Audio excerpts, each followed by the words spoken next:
Hi, I'm Micheal Killen. Recently, I was working on a project with Stanford University.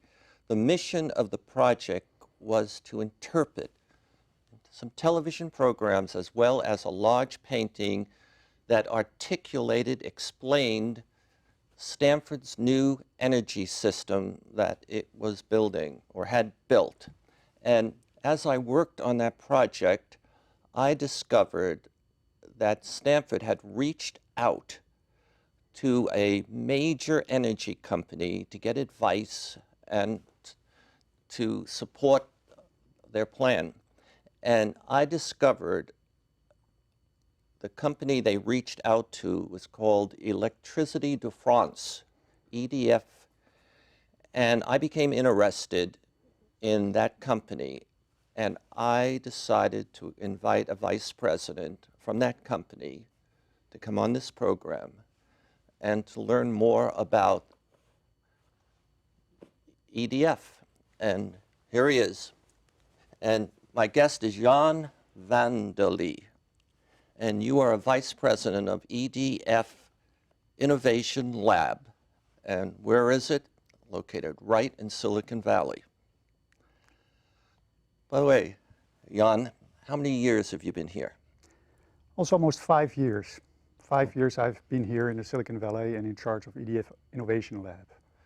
And I have learned you've also lived in Paris, France, Africa, and then I know you come from Amsterdam.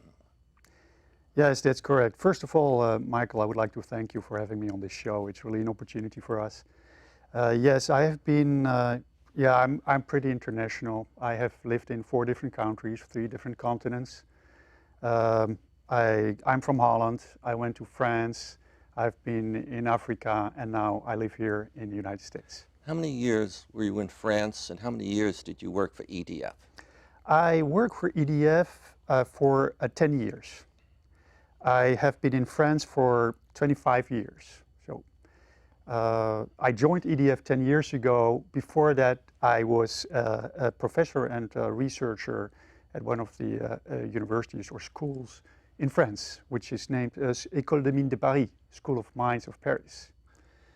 Oh, besides all your education, which is, I think you have an undergraduate degree, and then you have a master's degree, and then you have a PhD, and you've also been a professor.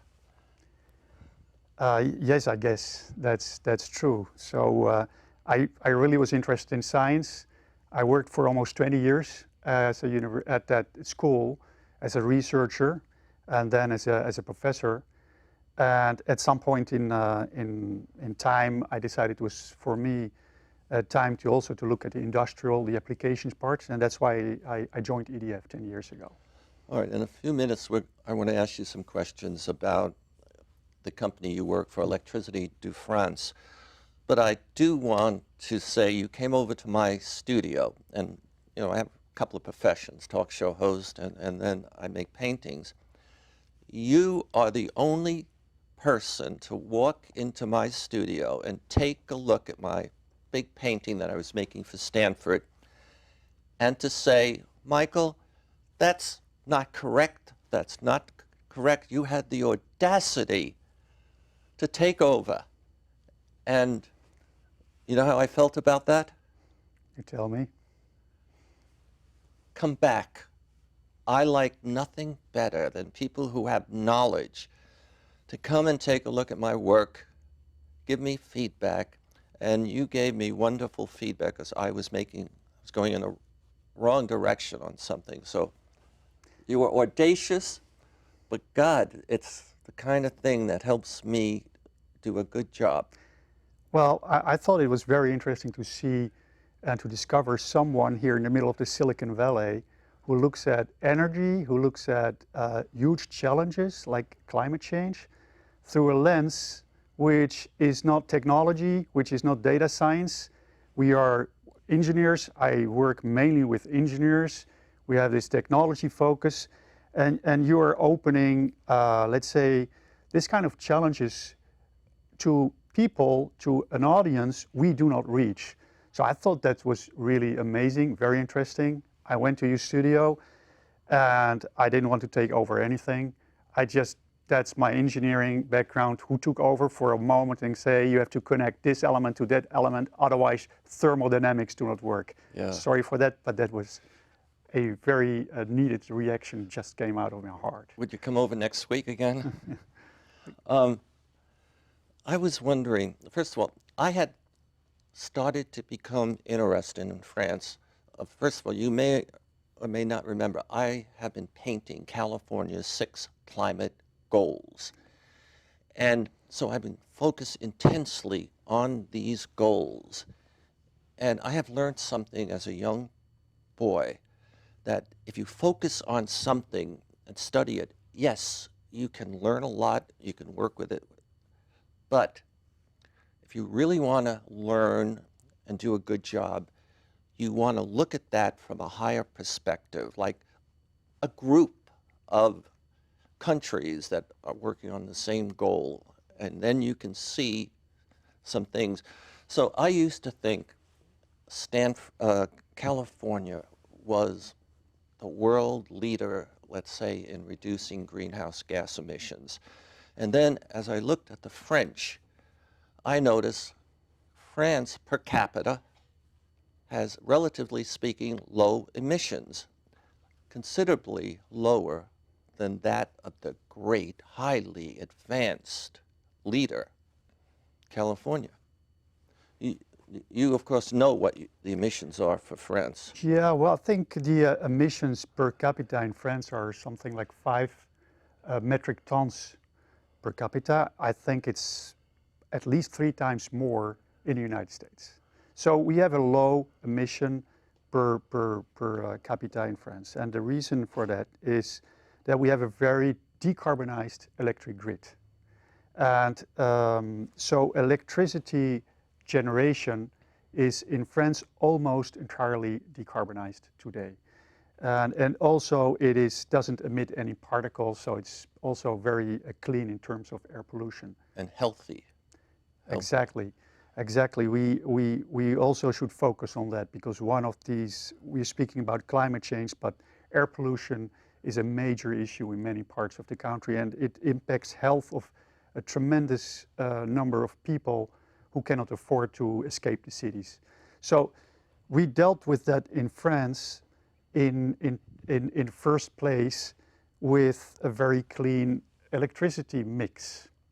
And I think the specificity of France is having a very large nuclear park or fleet for nuclear, and a lot of hydro. I can give you perhaps an example. Yesterday, how it looked like yesterday, typical day in France.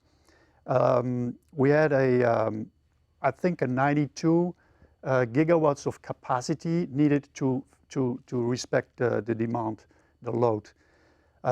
52 was from nuclear. That's 55% came from nuclear generation.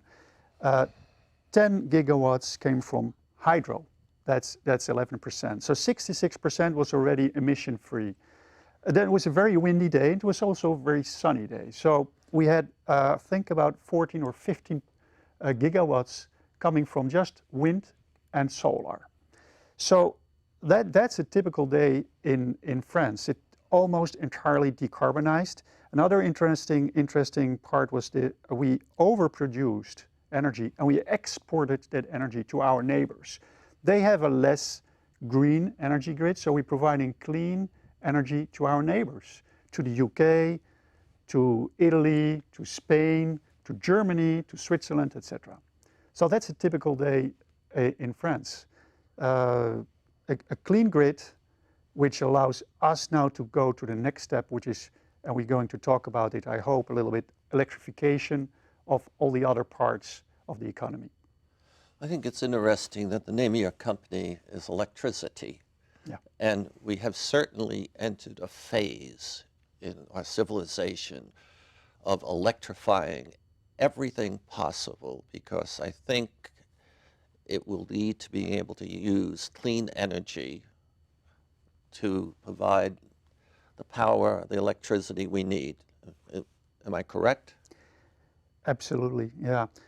So EDF is our value is decarbonizing. It's really part of our values, core values, decarbonizing the economy. And we are a worldwide company. We are operating in 30 different countries. We have 140 gigawatts of generation capacity worldwide. And most of it is carbon emission free.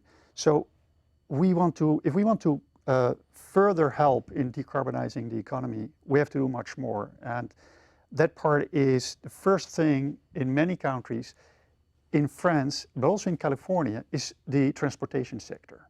So if you start to electrify the transportation sector, and you think about electric cars, but you can also, you have also to look at boats, at trains, you start really to contribute to a cleaner environment and to reducing the carbon emissions. So EDF also plays and starts to play an increasing role in electrification. You mentioned Stanford. They electrified. Essentially, they get rid of all their gas-fired assets and they electrified their campus, reducing by 70% their carbon emissions. That's significant. In California, 45% of the emissions are due to transportation. In France, it's roughly the same thing, even close to 50%. So by attacking that part of the economy, that part of that segment, we can further decarbonize the economy. And EDF is really trying to push this forward by providing infrastructure, by providing more smart charging stations. EDF wants to become the smart charging leader of Europe within the next years. And we rolled out a huge program in order to support it. Let's see, I won't buy a Tesla because I don't want to worry about running out of energy on the road 200 miles or whatever. But maybe down the road I might, especially if the charging stations proliferate all over the place. So that's one of the things your company wants to do, become the world leader, or certainly European leader, maybe even the United States leader of charging stations. Smart charging, allowing cars to charge, or allowing drivers to charge their car at moments of the day where we have cheap and clean energy, typically in the middle of the day in California. Really? So that's our goal. We are trying to roll it. We want to be to allow people to switch to electric cars without being worried about I cannot drive from point A to point B because I cannot charge my car somewhere. So rolling out, we are an infrastructure company. We know about infrastructure. We know about upscaling. So it's typically something, and it's linked to the grid. So it's typically something EDF can handle and should play and will play a role. So you're in Silicon Valley, Los Altos. So you're telling me, I think, you've been studying the United States market for smart charging systems infrastructure, right?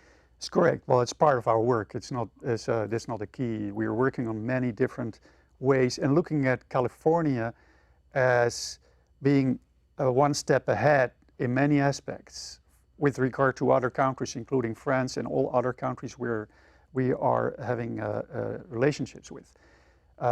Renewable energy it's a significant part of the energy mix already in California. And the challenges which come with renewable energy, for example, the flexibility problem.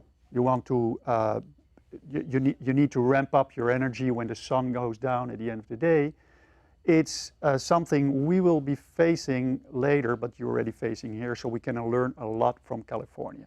But we also look at smart charging. We have a little pilot study running here, and perhaps one of our business lines will roll out, and it's already doing so, by the way, roll out a smart charging solution for customers, which are generally commercial, industrial customers or buildings, proposing people coming to work to charge their car Sure. at very, very low costs. So you're going to have a pilot.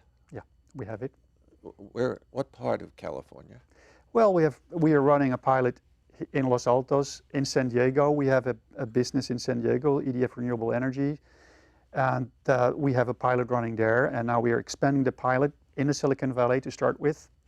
Okay, and so this pilot or that aspect of the infrastructure is connecting into organizations like PG&E and other utilities. That's it? Of course, everything is extremely linked to pricing, to incentives.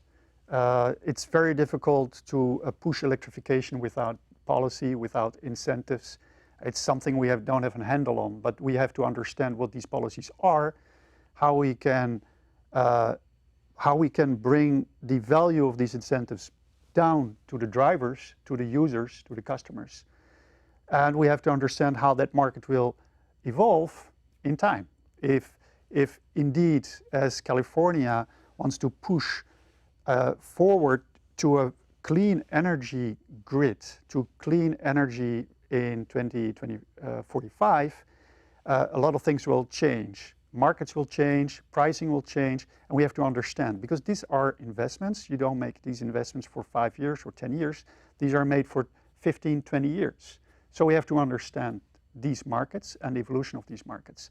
And that's part of the work we're doing here. Okay, so you mentioned utilities, or you mentioned clean energy, which means we have to get it through utilities. In terms of services, what other services are you offering the utilities, or what is the greatest challenge the utilities in the United States face in the next 5 to 10 years? However you want to handle that. Yeah, that's a very difficult question to answer. It's looking into the future is always hard. But what we see is, as everywhere, is a decentralization of everything. As you've seen, what happens with Uber. Go ahead. Or with the computer industry. Computer industry. In the 60s, it was all centralized, and then it started to get distributed. It's so distributed, even children have.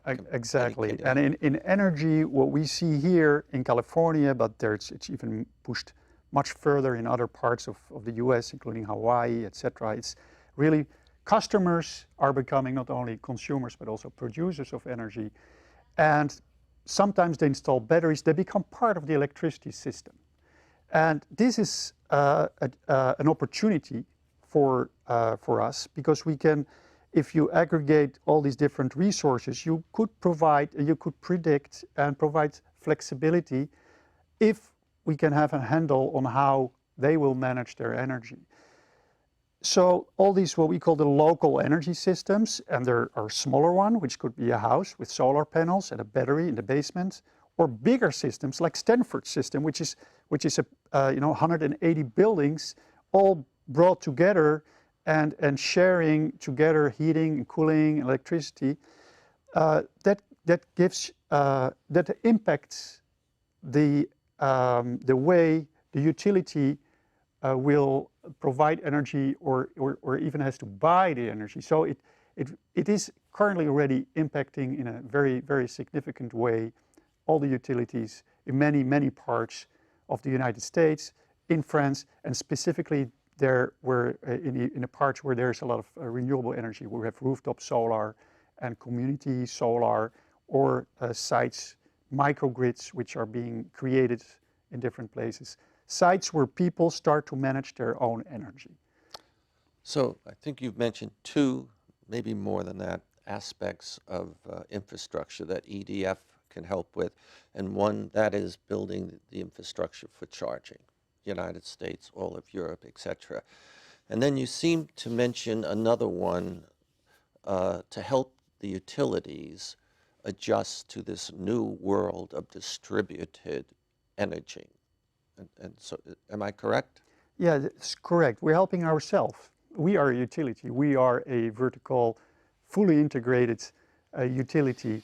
And so we're working together with the utilities in order to obtain solutions for this specific problem. The energy system as a whole is getting more complex. It's getting more distributed, it's getting more data-driven, and it's getting more customer-driven. People want to play, they want to be part of the system, which is great because they are aware of energy savings they can do in their space, in their home. So that's a wonderful evolution. At the same time, it becomes more complex.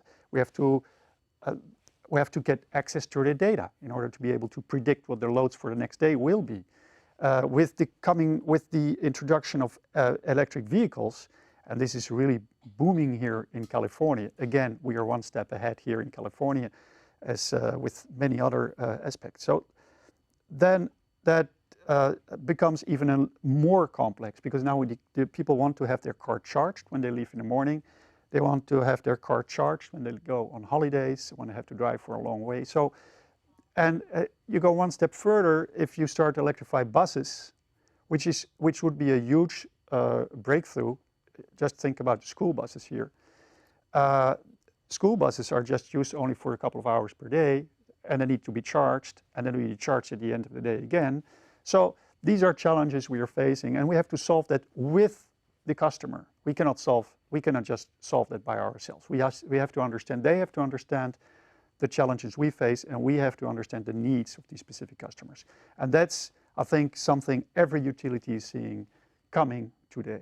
Okay, so you're a utility, and when I think about the utilities in the United States that are providing energy using some hydro and a few other things, but coal, and they still use oil, and I wouldn't be too surprised if the state I live in, California, is importing some energy that is coming from burning coal in Nevada. But I don't think you hit hard on the point that our utilities need to provide energy from clean sources. Yeah, it's absolutely key. So I would say you have to clean the grid, then electrify everything.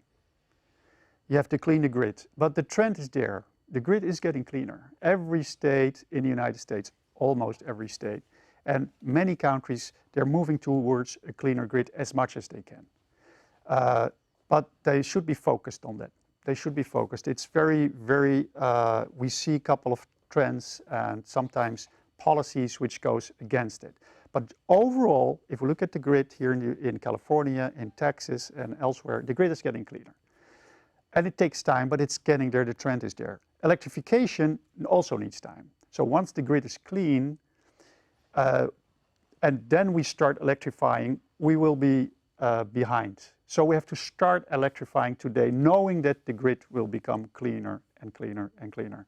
Yet it should be, all utilities should continue and will continue to find solutions to get to a cleaner grid. Get rid of coal, reduce gas as much as possible, use renewables wherever possible, and nuclear wherever possible.